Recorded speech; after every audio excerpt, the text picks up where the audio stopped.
Hello again, welcome back to Asgard, and welcome back to our Betweenlands Tutorial Spotlight series. So, today we are going to be talking about Aspectrus.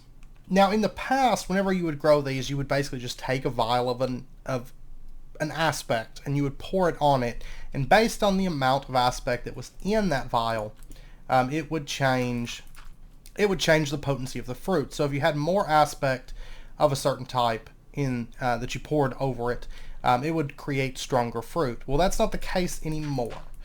So I definitely wanted to do an updated video on this so everybody knew kind of how the new system for Aspectrus works. So you're still going to need your purified dirt or your regular dirt, but I would suggest purified once again because if decay happens with these and the crop decays when it's fully mature, it's just going to drop seeds and you're going to basically lose, all the aspect that you spent on it. So if I suggest purified swamp dirt for anything, it would definitely be this. It's the most important, I think. And then what you're going to need to do is you're going to need to take your rubber tree plank fences. It's very important that you have these. And you just place these down along like this, and you can place them up to 3 high. So we're going to do like that. And then we're going to take and we're going to plant our Aspectrus crops. And you'll notice it kind of breaks away the fence because basically what it's doing is it's making kind of a crop stick that it's going to grow up. Now, one thing to note, ground swampweed will not work with this, but if you have the crop speed sensor set up, that could make these grow a little bit faster. But ground swampweed's not going to work like bone meal and speed these up because they're very, very useful plants. And honestly, if ground swampweed worked, it would be a bit OP in all honesty. But you still can use that sensor for that kind of that passive growth boost. Now what we're going to do is we are going to take a sensor. These aren't going to grow at all just sitting here. What we need to do is we need to take a sensor that's within range. And remember, the sensor's range is pretty decent size, so you don't have to have it too close, or you can have a big field of like given types. But what we're going to do is we're going to take any kind of aspect vial, and you can have however much in this that you want. I can take this, I can place it into my sensor, and it's going to start growing the plants around it. And you can see we have a duration of 2 minutes. Now, the amount that you put into this, it doesn't matter. It does not matter in the least as far as the potency of the plant. Yeah, you can see the affected area right there. Decently large radius. You can have a decent sized farm for Aspectrus. Though I would suggest maybe having different farms for different aspect types, because these are now going to get infused with Dayunis and they're going to grow with that Dayunis. So I wouldn't want, say, Armanus in the same farm because it wouldn't make sense, right? I'd want that out of the sensor's range. Ideally, unless you're growing them kind of in rotations, but with how long they take to grow, may not be the best bet, in truth. Now, in addition, let's go ahead and set up a bottle of fog here to kind of help this out. But you can see right here, we've got our first growth tick already. That sensor is kind of kicking in and boosting some of these. So highly suggested. These will take a very long time to grow without this sensor. Compared to other plants, they do take a while. But with this crop speed sensor, it's going to help out quite a bit. But you can also see that this has worn down. So nothing is going to grow until I put more Dayunis in here. Now you'll notice that if I put 2 of an aspect, I have 40 minutes. So basically for every solid 1 of an aspect, you're going to get 20 minutes of growth time. Yeah, this one's already grown again. It's grown up a bit taller. That sensor is going to help out a ton, having this bottled fog. So I do highly suggest that you do run that.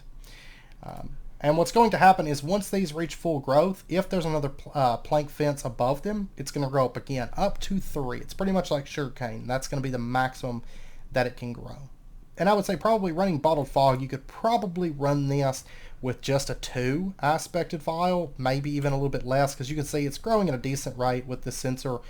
So you may not need too much aspect, unless maybe you limit your sulfur input and have it stop based on your sulfur. Run it for maybe 4 or 5 bits of sulfur. That would probably be okay as well. Okay, you can see over here that they have grown up onto the next fences, but I wanted to show you kind of what they look like without night vision up, so they kind of have like a glow effect. And the color of that glow effect is based on the type of aspect that is within the Aspectrus fruit.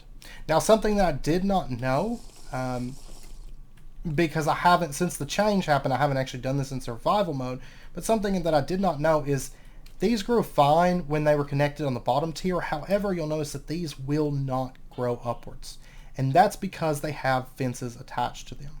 Now, I did get these to grow by breaking this fence, letting it start, and then replace it. Like, right now, if I was to place this here, this one would continue to grow because it's already segmented off. This one, however, would never grow up until I broke that fence off. So you may want to space these out by 1, or one thing that you can do is do it like this, because these bottom ones are going to grow fine as soon as you apply the seed.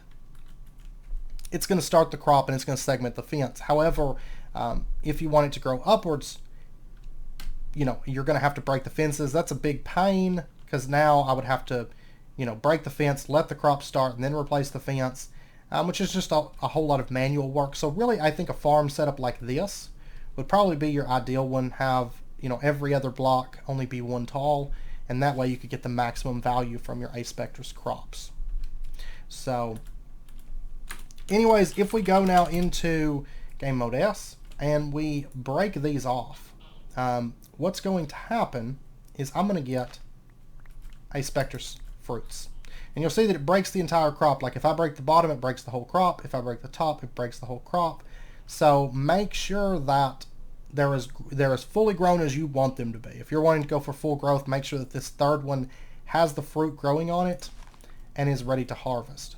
But you can see that I get, for each block, I get about 2 or 3 Aspectrus fruit per block broken.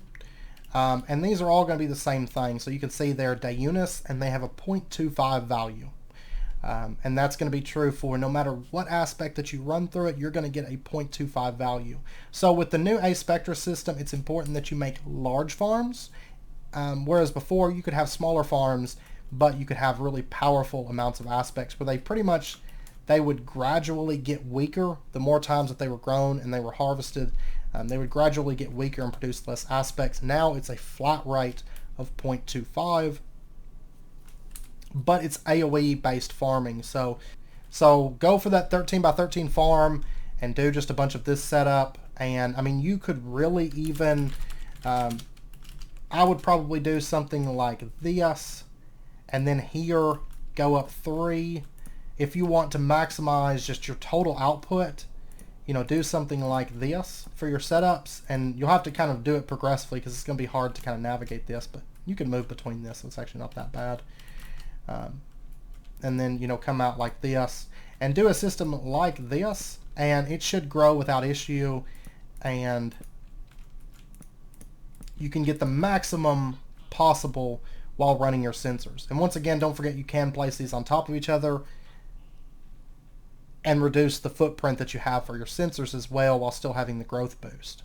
And then once you get your Aspectrus fruit, you can just dump them in and cook them down for your aspects. Now, in addition, you could use these as opposed to, like, whenever you go to brew something, instead of using a vial with 0.11 Dayunis in it, you could just throw an Aspectrus fruit in it to take up its place.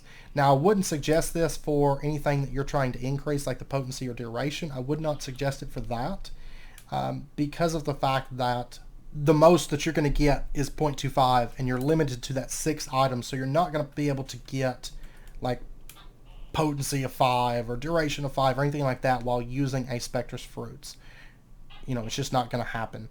So I would suggest still using the vials for that, but this would be okay if you're just wanting to replace your low value inputs for your brews. But personally, I would just melt them down into the vial form, just because it works out better, I think. They did simplify it a lot, I think, with the addition of the sensor growth, where you don't have to do the vials to grow it. It was a bit more output per plant, but it took longer to grow, and you couldn't grow large amounts of it easily. Whereas now you can make a big AoE farm and grow a very large amount of it, right?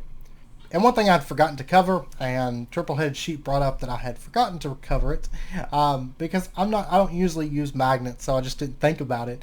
But the magic item magnet, this also comes from just item scrolls, loot scrolls. And if we throw out a few items here, if I equip this now, you're going to see that as I get close to things, there's going to be some blue particles, and it's going to pull items over to me. So that's basically how the magic item magnet works. And this does have durability, so if you have this equipped, it is going to run down durability only whenever it picks up items. It's not like a passive drain, so if I throw that out there, you're going to see that it takes a hit of durability over there on my my hotbar, or my right down in this little area here. So it can be repaired through normal Betweenlands means, so just throw that in the infuser and you'll be able to repair it. But that is the magic item magnet. Anyways, I hope you guys enjoyed the episode. That's pretty much it for this episode, and that's pretty much it for our tutorial series for now. Whenever additional content gets added, we will cover that on camera. So when a big Betweenlands update comes out, stay tuned, and probably in the next day or two, we should have some videos covering some of the new content. So I hope you guys liked it. I tried to organize out things as to me what made sense. Hopefully it made sense for you guys. I know there was a little bit of overlap and a little bit of things. Well, we'll cover that later. But I tried to keep things organized.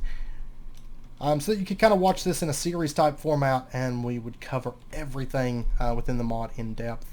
And also there was a couple comments by Triple-Headed Sheep that I did pin, like for example, when using your Volar Pad Kite, if you fly over fires, it will give you a bit of an airlift, and so you'll go up a little bit whenever you go over flames.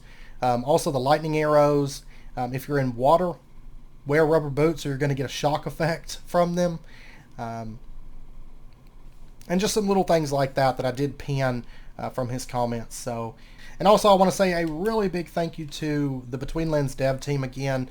They have created a awesome mod with just tons of content. I know they're constantly working on new stuff, and they're all really, really friendly. So if you haven't, you should stop by the Betweenlands Discord, the official Discord. Hop in there, say hi, and enjoy.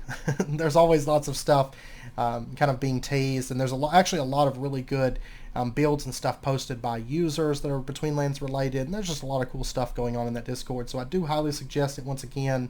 And also a big thank you to Triple-Headed Sheep, especially because he's been kind of watching these videos, and like I said, he had made a bunch of comments, or a few comments about things that I had kind of overlooked. And I know they're a bit long as far as a tutorial kind of showcase, but it is an in-depth tutorial kind of spotlight series, so I wanted to cover everything within the mod and give everything its due time. So, and aside from the stuff that we've covered, there's also a ton of decorative blocks and stuff, as you guys have probably seen as we flew about the Betweenlands. Lots of things that you could use for building and everything. So anyways, I hope you guys enjoyed the series, and I hope to see you guys next time when new content is released, and we will cover that. So until next time, as always, do take care, stay safe. I'll see you guys then.